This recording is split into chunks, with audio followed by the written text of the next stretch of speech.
Joker is one of the most essential characters in terms of the variety of villains that have appeared in the superhero stories from both DC and Marvel. This isn't just because his archenemy is the Dark Knight Batman himself, but because he's as twisted as they come, and proves it with every character depiction over the years. With the number of Batman and Joker movies coming out now and then, fans can't forget Mark Hamill's take on the role in the 1994 Batman animated series. Let's jump right in and glance at Joker's character development in the Batman animated series and his exploits. Before we go into our explanation, we have a very small request. If you like our content, please support us by subscribing to our channel. This is a small click for you, but for us, it means a lot. Thank you. Let's begin.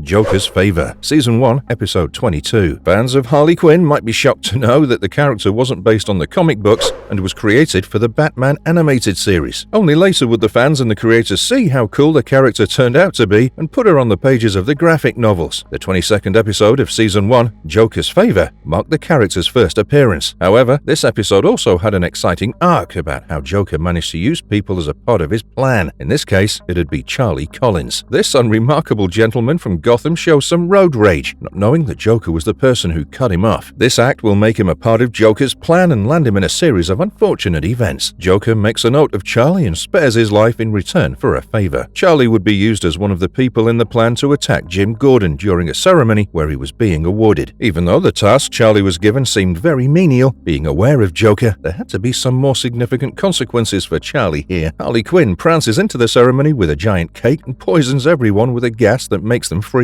She also nails Joker's famous line, "Joke's on you," before Joker pops out of the cake and plants a bomb on Jim Gordon. Even though Batman comes in time to save Jim Gordon and the others at the event, an exciting development occurs around the end of the episode that gives us a critical insight into the relationship between the Dark Knight and the Clown Prince. Charlie gets hold of a bomb and threatens Joker that he'll kill him with it, and Joker starts screaming for Batman. This behavior simply indicates how much he's aware that Batman won't let him die, and in the end, it turns out that the bomb is fake.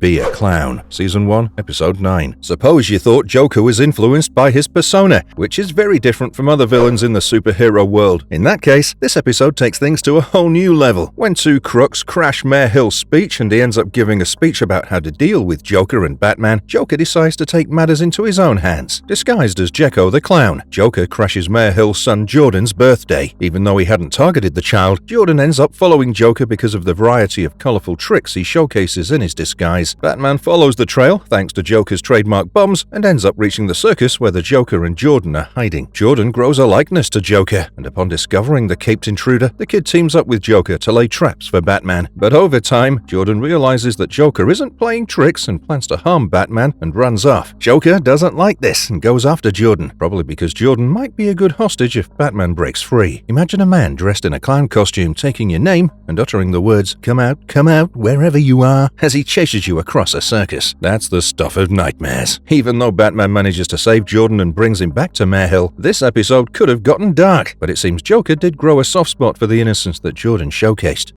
Justice will be served, Joker. Service with a smile? The Last Laugh, Season 1, Episode 4. This arc is one of the craziest episodes in the series, and the Joker unleashes absolute mayhem and chaos across Gotham. On April Fool's Day, the Joker pollutes the city with sewage and trash with his laughing gas, and the effect of this gas is so strong that everyone loses control of themselves and dances around. The Clown Prince uses this as a perfect opportunity to go around town and steal all the riches across Gotham. But all this fun is cut short by someone who doesn't care for the fun of things, particularly April Fools. Batman tracks down the reason for the madness and analyzes the gas, only to find that more extensive exposure to it can cause permanent insanity. Batman goes against Joker and his henchmen, but it's not easy, considering that Joker has always been able to use things around him to trap Batman. Batman even fights Joker's robot, Captain Clown, only to destroy it by pushing it inside a compactor. Again, Batman managed to save the day and Joker from falling off the ledge in the factory, but Joker could have caused more damage than we witnessed. Joker catches one of Batman's responses and realizes it's a joke when Batman says, "Clean up your act, Joker." One has to credit the writing for this series and how these characters were worked upon with a particular setting in mind.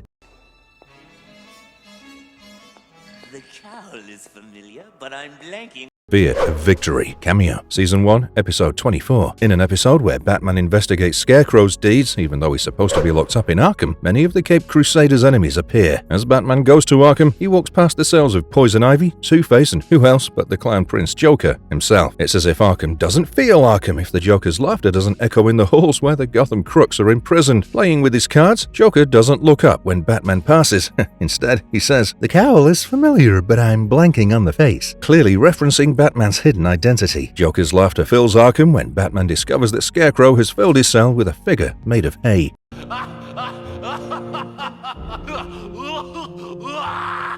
The Forgotten Dream Sequence, Season 1, Episode 8. Batman and Joker have a typical relationship of a crook and the police, and it's as if both can't survive without each other. When Bruce Wayne forgets about his identity and gets stuck somewhere way over his head, the Clown Prince manages to pay him a visit in the most unusual manner. As Bruce Wayne tries to figure out what happened to him now that he has the identity of Gaff Morgan, he ends up having dreams of his life as bits of his past try to get through his clouded memory. These dreams include visions of his parents' death and some of his adventures when he donned the Caped Crusaders uniform. One particular nightmare shows him going across many mirrors that show differently shaped reflections, but one of these reflections is laughing at him, as if mocking him. This reflection of him suddenly turns into the Joker, who continues with his haunting laughter and wakes Bruce Wayne up. Hush.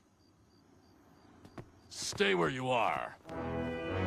The Strange Secret of Bruce Wayne, Season 1, Episode 36. Hugo Strange appears as the primary antagonist in this episode as he manages to swoon in Bruce Wayne to come for relaxation therapy as he's investigating the case of Judge Maria Varga. However, relaxation therapy was a means of gathering deep psychological data from patients to uncover personal information about them. While navigating through Bruce's thoughts that he kept tightly suppressed, this included the event of his parents' death and how he wanted to take revenge on that, and yet he never went through with it. However, one extensive detail Strange is somewhat surprised to see is the presence of the Batman symbol, which brings him some clarity. As Bruce heads, feeling much more tired, Strange utters "good day" and quietly whispers "Batman" to himself. In Judge Vargas's case, a VHS tape was being used to manipulate her, and she had to bring money to take the tape away. Similarly, after making one such VHS tape for Bruce Wayne, Strange starts thinking about the ideal candidates who should receive this information. The first person he calls is the Caped Crusaders' archenemy, Joker, and he informs him about an auction of the information. When Strange leaves his office, Bruce decides to investigate the lab only to find the VHS tapes and his one empty. Joker, Two-Face, and the Penguin land elsewhere with large suitcases for the auction, while Bruce tries to devise a solution to prevent the proof of his identity from falling into the wrong hands. The trio pool in their money and the VHS is prepared to be showcased, but Batman manages to switch the wires for the display and it shows footage of Strange planning to fool the villains. Joker kidnaps Strange and the other villains and Strange gives in and informs them that Bruce Wayne is Batman, but these villains don't believe it, and Joker mocks this information by saying, "And people think I'm crazy." As Strange is about to be killed, Batman saves and captures the remaining villains. While being taken away by the authorities, Strange again states the secret, but Bruce Wayne appears next to Batman, but it's Dick Grayson disguised as Bruce, and nobody believes Strange. That was a close one. If the Joker had discovered Batman's true identity, their entire rivalry would have been over, as this Joker would have gone for everyone, including his friends and family. Over the years, however, we've realized that the Joker benefits from Batman's secrecy.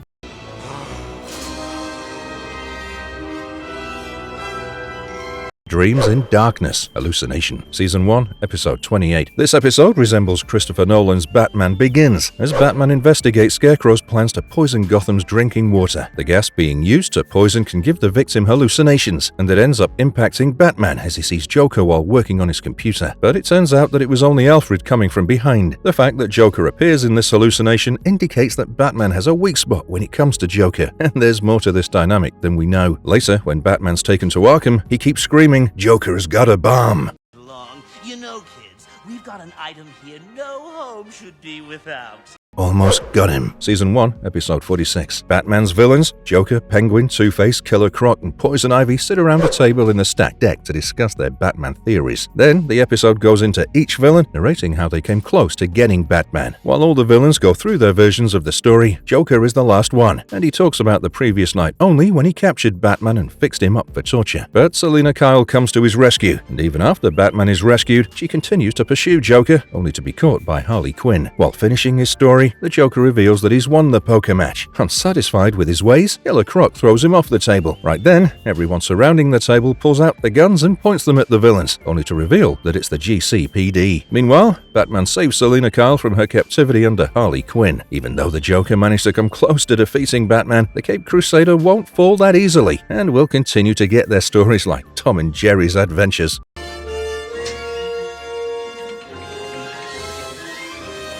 Christmas with the Joker, Season 1, Episode 2. As the rest of the Arkham inmates sing Jingle Bells for Christmas, Joker has other plans. So he starts singing his version. The lyrics might be enough to enrage Batman for their subsequent encounter. As it goes, Jingle bells, Batman smells, Robin laid an egg. It doesn't end there, as Joker gets on the Christmas tree, which turns out to be a rocket, and as he launches off, he sings, crashing through the roof in a one-horse open tree, busting out I go, laughing all the way, with his maniacal laughter. Meanwhile, Joker tries to convince Batman to give in to the festivities if they don't find anything criminal happening in Gotham. But as they go into the festive mode and look for the Christmas film, It's a Wonderful Life, they witness a completely different TV event. Joker appears on TV with his own Christmas show, where he holds hostage what he calls the Awful Lawful family, which consists of Commissioner Gordon, Summer Gleason, and Harvey Bullock. Joker introduces his hand puppet elf, Laffy, and the duo reveals that they'll blow up the rail bridge at the very time that the 11:30 train will be heading towards it. After saving the passengers,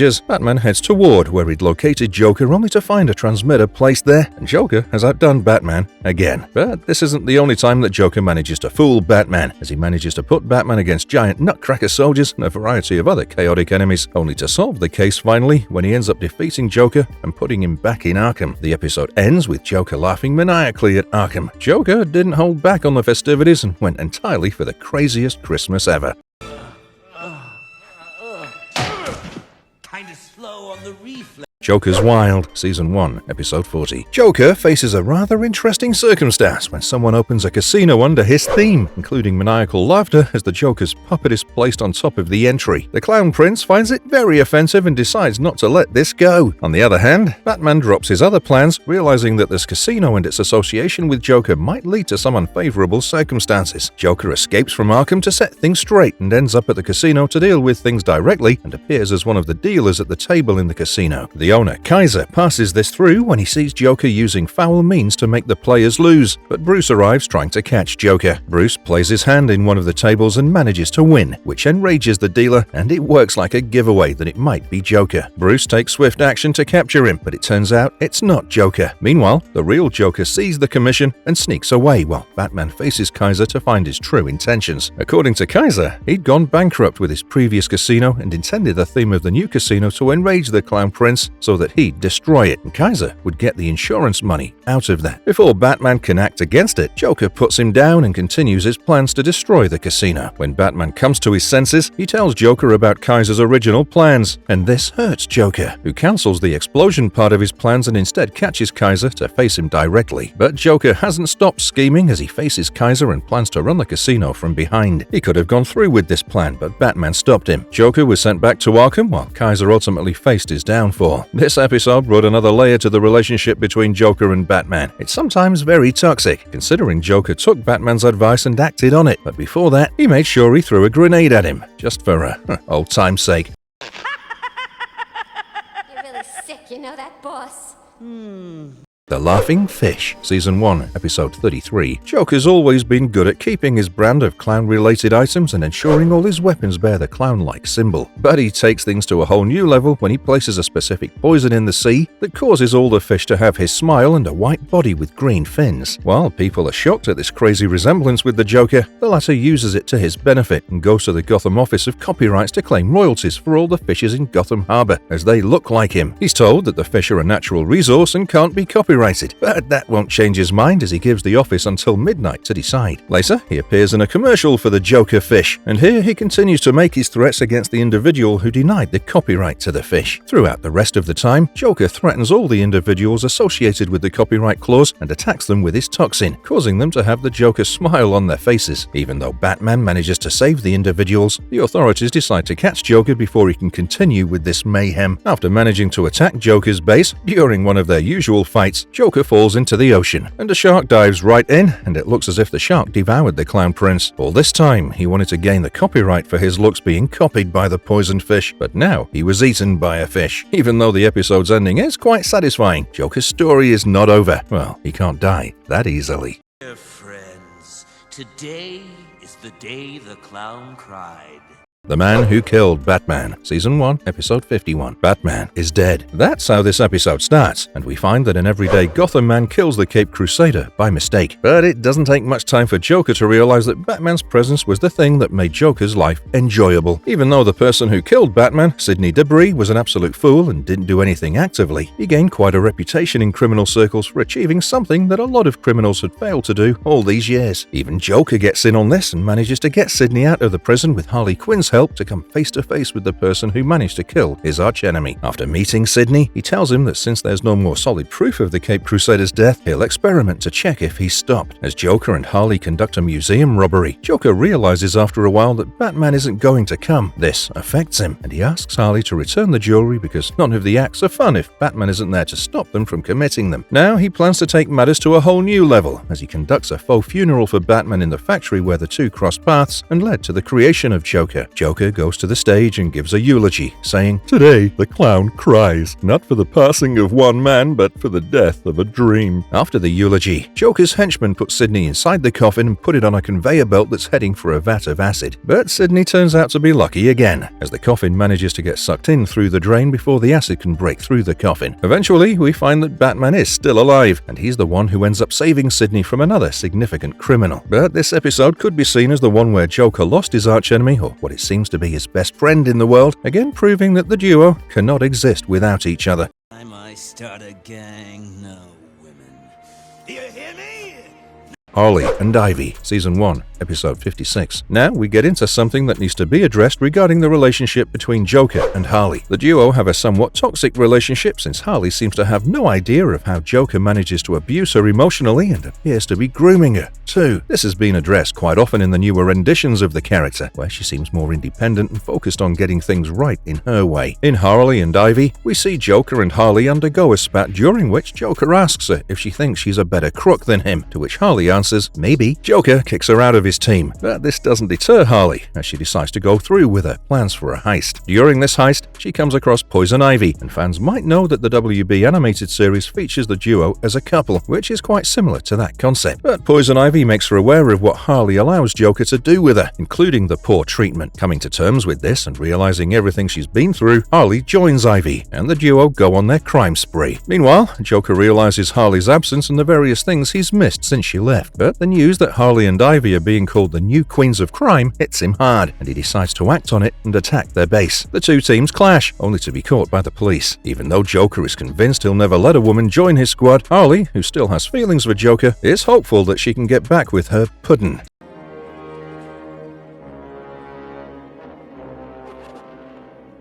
Fire from Olympus, Season 1, Episode 62. In this episode, Joker appears in a cameo when Maxi Zeus is taken to Arkham. He's still convinced that he's in Olympus. He passes through the various cells in Gotham, but when he comes across Joker's cell, he identifies the Clown Prince as Merry Hermes, the trickster of the gods, a title that'd suit him if he were in Olympus. Joker smiles through this address as if he's proud of being given this title. Sisters, at long last I give you the man behind the bat.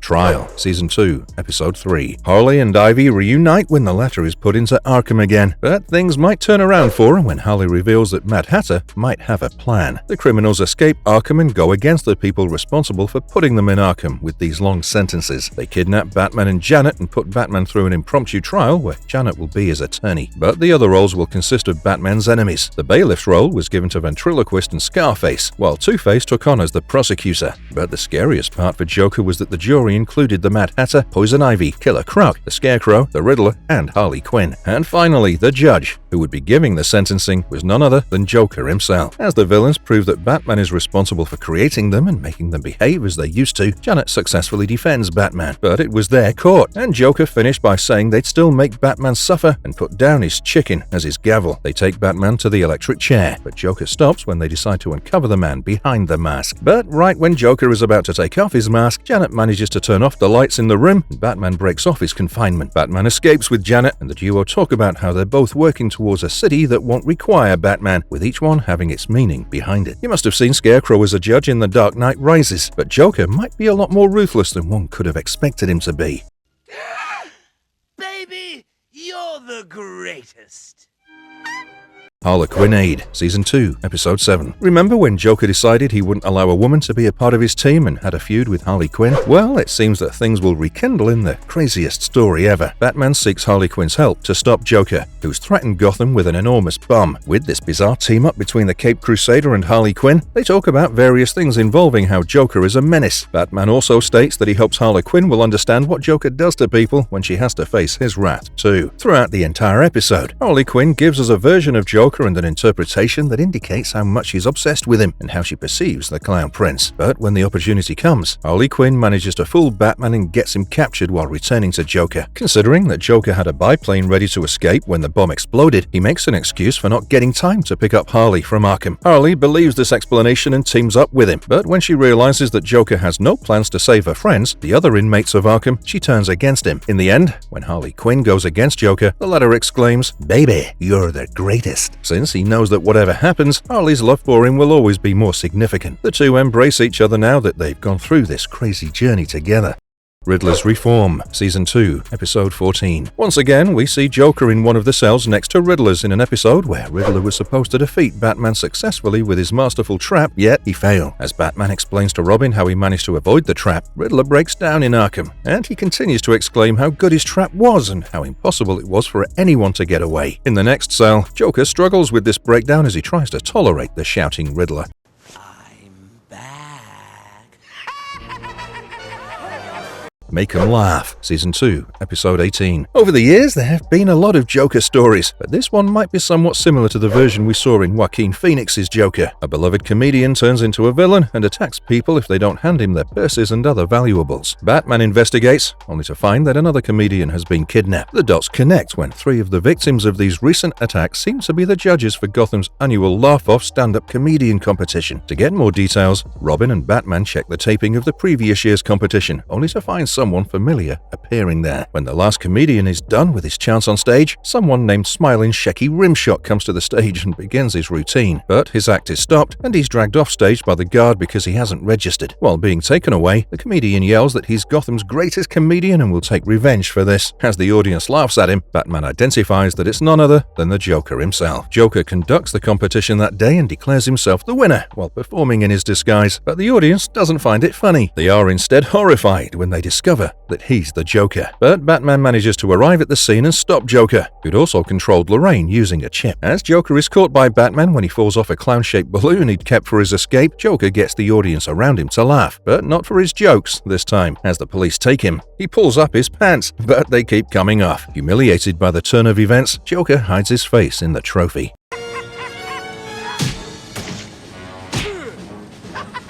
Marvelous Verdict. The 1992 Batman animated series is amongst the best animated shows about superheroes, with its brilliant writing and fantastic voice cast. Even the animation continues today, considering how it fits the type of stories the series explored. Mark Hamill did one of the best Jokers, and it'll remain embedded in our memories, considering the Joker in the cartoon was a mixture of his voice and Tim Miller's expression. Even though some of the other characters underwent profound changes over time, Joker's looks and character arc remained the same. Even though Batman has had a variety of villains over the years, Joker will be the one fans will associate with him the most. The influence of the Joker's character in the animated series was taken from Jack Nicholson's version of the 1989 Batman film. Still, there are times when one can see that the Joker from the cartoon went way beyond Jack Nicholson in terms of brutality. Nowadays, we mostly get to see the Joker being dark, but there was a certain balance that the cartoon Joker had that made him scary, but at the same time gave him some weight of his own to make for the cheesy and funny moments. The writing for the series and the variety of Joker's exploits are why the character's been popular popular amongst the other villains of Batman. It's impossible to imagine now that Heath Ledger's performance as the character couldn't have existed if it hadn't been for these darker renditions of the comic book character appearing in this format. Tim Burton's responsible for updating us in Batman's format. Still, the animated series perfectly balanced Joker's darkness and funny cartoonish elements. The animated series needs a revisit, considering it's responsible for some of the plots we saw in the movies. Of course, Kevin Conroy going against Mark Hamill as Batman and Joker is an absolute treat. With the wide range of actors taking on Joker's character, it's pretty wild that Mark Hamill has never done a live-action rendition of Joker. Given the chance, it might bring back the flares of the Adam West Batman shows. But we're just dropping ideas. The rest is up to WB to consider if they can play around with that concept. And if you liked our content, don't forget to leave a like and subscribe to us if you haven't already. Have a good one and be safe. Thanks everyone.